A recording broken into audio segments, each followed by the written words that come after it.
الحمد لله رب العالمين، وصلى الله وسلم على أشرف المرسلين وخاتم النبيين سيدنا محمد. وبعد، نعلم جيدا أن علم الإسلام حينما انتقل إلى هنا وكانت مصر محكومة حكم طبيعي كان الإسلام مطبقا، ولكنها بليت بالاستعمار، وللاستعمار جنود استوردوا لنا كثيرا من التقنينات فغلبونا. ولكنه حينما زال الاستعمار ظن الناس أن الاستعمار بكل ألوانه زال. لا، ليس الاستعمار وجود محتل في الأرض، ولكنه قد ينأى عن الأرض ويترك له أعوانا يذيعون ما يحب وأعوانا يشجعون ما يحب، وقد يحتلون بشيء آخر غير وجود احتلال عسكري في البلد. ولذلك كان يجب علينا أن نتريث، وهذا التريث حفاظ على الشمعة. الشمعة قد لا تنير مكانا واسعا، لكننا نحافظ عليها، لأنه من الممكن أن نكسرها فتنير أكثر، أو نأخذ منها نارا نشبها حريقا على أعدائنا. فليس من السهل أن نترك من ينفخ الشمعة ليطفئها نهائيا. استبقوا هذه الشمعة، استبقوها لتأخذوا منها النور للمحب والنار للمبغض. استبقوها، واعلموا جيدا أننا لا نستطيع أن تكون كلمتنا من رأسنا إلا إذا كان قوتنا من فأسنا. لاحظوا جيدا كيف نأكل، من أين نطعم. لا تحادوا قبل أن تعدوا، فإن العداء قبل الإعداد هو عين الفساد والفساد والفساد.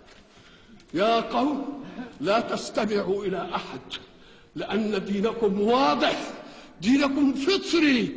واعلموا أن خصوم الإسلام لم يقدروا على الإسلام من ذواتهم، فدخلوا عليه من أبنائه وجعلوا لكل واحد أملا في أن يكون أميرا أو حاكما. ولذلك أعلنت أنا دائما أنا لا أريد أن أحكم بالإسلام، ولكني أريد أن أحكم بالإسلام. أنا الإسلام أميل عليه أن أكون محكوما له بأي واحد من أدنى الأرض ورجله على رقبته وعلى رأسه، ولكني أريد أن أحكم بالإسلام. أنا الإسلام أميل عليه أن أكون محكوما له بأي واحد من أدنى الأرض ورجله على رقبته وعلى رأسه، ولكني أريد أن أحكم بالإسلام. أنا الإسلام أميل عليه أن أكون محكوما له بأي واحد من أدنى الأرض ورجله على رقبته وعلى رأسه. تلك هي المراحل. فأروني في مصر، مصر الكنانة، مصر الذي قال عنها رسول الله صلى الله عليه وسلم أهلها في رباط إلى يوم القيامة. من يقول عن مصر أنها أمة كافرة؟ إذن فمن المسلمون؟ من المؤمنون؟ مصر التي صدرت علم الإسلام إلى الدنيا كلها، صدرته حتى إلى البلد الذي نزل فيه الإسلام. هي التي صدرت علماء الدنيا كلها علم الإسلام. أنا أقول عنها ذلك هو تحقيق العلم في أزهرها الشريف.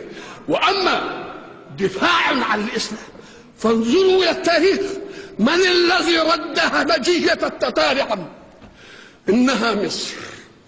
من الذي رد هجوم الصليبيين على الإسلام وعلى المسلمين؟ إنها مصر. وستظل مصر دائما رغم أنف كل حاقد أو حاسد أو مستغل أو مستغل أو مدفوع من خصوم الإسلام هنا أو خارج هنا.